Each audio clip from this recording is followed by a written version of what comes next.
प्रिय साथियों, आज 23 नवंबर 2024 को मैं आपके समक्ष एक ऐसा वीडियो प्रस्तुत करने जा रहा हूं जो कि स्पेशल मैंने मूलांक 1 वालों के लिए 2025 नया वर्ष कैसा जाएगा।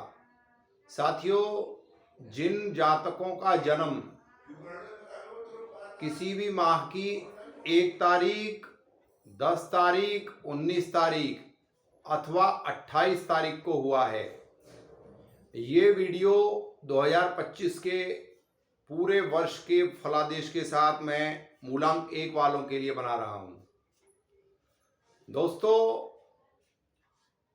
मूलांक 1 का जो लॉर्ड है वह है सूर्य। सूर्य, चंद्र, मंगल, बुध, गुरु, शुक्र, शनि, राहु, केतु, ये 9 ग्रह हमारे पूरे जीवन की दिनचर्या को चलाते हैं। दोस्तों, सूर्य एक ऐसा ग्रह है जो काल पुरुष कुंडली में लगन में यानी कि 1 नंबर में उच्च का हो जाता है और 5 नंबर में वह स्वराशि का या अपनी मूल त्रिकोण राशि का हो जाता है। दोस्तों, सूर्य हमेशा यदि आपके लगन चार्ट में किसी भी प्रकार से 1 डिग्री से लेकर 10 डिग्री तक होगा तो ऐसा सूर्य आपके लिए बहुत बेहतर रिजल्ट देने के लिए बाध्य होगा। मेरा यह 25 वर्षों का अनुभव है कि जिन जातकों की कुंडली में आपने सुना होगा कि दुनिया उगते सूर्य को सलाम करती है, अतः जब सूर्य 1 डिग्री से लेकर 10 डिग्री तक होता है तो वह अपनी पूरी ऊर्जा लिए हुए होता है।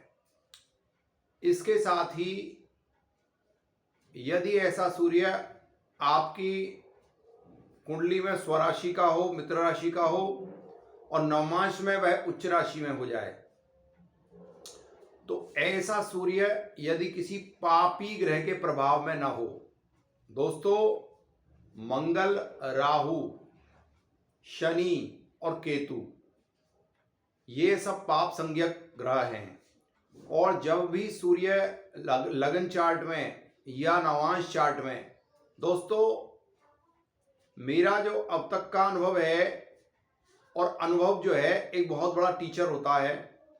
मैंने यह देखा है कि यदि कुंडली में कोई भी ग्रह कहीं भी बैठ जाए लेकिन वह अपनी नवांश चार्ट में जहां बैठता है ज़्यादातर वह वहां के रिजल्ट देता है। जी हाँ दोस्तों, आपको यह सुनकर बड़ा अचरज लगेगा कि ग्रह 90% जो रिजल्ट देता है वह नवांश चार्ट के देता है, क्योंकि जो नवांश चार्ट है वो बेसिकली वैसे तो जीवन साथी का माना जाता है, लेकिन मेरे अपने व्यक्तिगत अनुभव में आया है कि नवमांश चार्ट जो है नवमांश यानी 9वां अंश यानी कि भाग्य।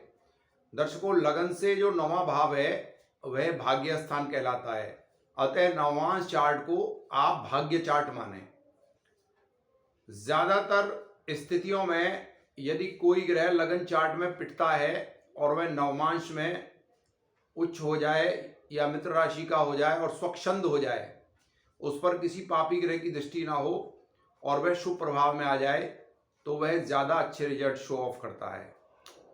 इसके अलावा सूर्य एक ऐसा स्थिर कारक ग्रह है कि वह वर्ष लगन कुंडली में जितने भी आपके वर्ष लगन कुंडलियां आएंगी, जब तक आपका जीवन चलेगा, जब तक केवल सूर्य ही एक ऐसा अकेला ग्रह है 9 ग्रहों में कि वह अपनी पर्टिकुलर राशि में ही आपके हर वर्ष फल में आता रहेगा।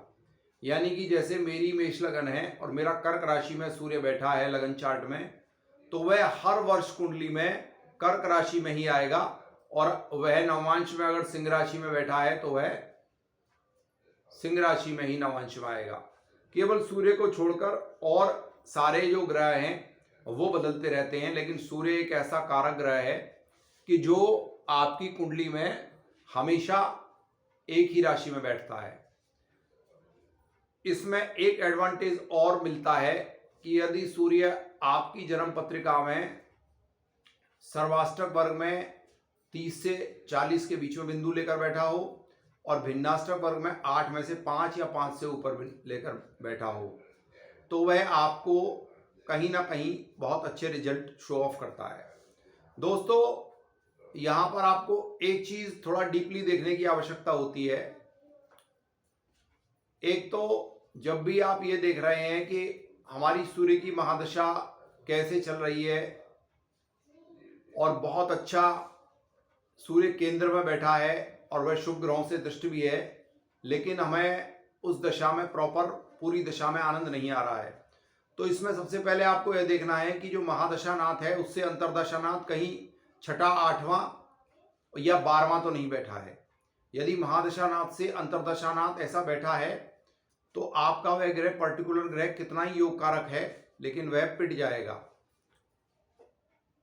और इसके साथ ही यह भी देखना है कि यदि चंद्रमा से वह छठा, आठवां या 12वां बैठ गया तो भी वह ग्रह जो है अपना वो रिजल्ट नहीं देगा जो उसे देना चाहिए। चलिए दोस्तों, 2025 के ऊपर चर्चा करते हैं कि मूलांक 1 वालों के लिए 2025 कैसा रहेगा। साथियों, नव वर्ष जब प्रारंभ होगा तो उस समय सूर्य जो है धनु राशि में विद्यमान रहेंगे। धनु राशि का सूर्य जो है वह मित्र राशि का सूर्य माना गया है और काल पुरुष में वह 9वीं राशि को शो ऑफ करता है। इसके अलावा सूर्य जो है अगर आपकी कुंडली में आपके प्रॉपर लगन पर कारक है, यानी कि आपकी मेष लगन है, आपकी कोई भी आपकी ऐसी लगन है, सिंह लगन है, कन्या लगन है, कन्या लगन में तो सूर्य कारक हो जाएगा।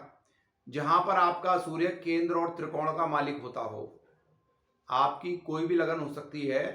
यदि आप 2025 का भविष्यफल देखना चाहते हैं, 2025 के जो वर्ष है उसके मूलांक का लॉर्ड बनता है 9 अंक, जो बनता है मूलांक वो बनता है 9, और 9 अंक जो है वो सूर्य का मित्र है।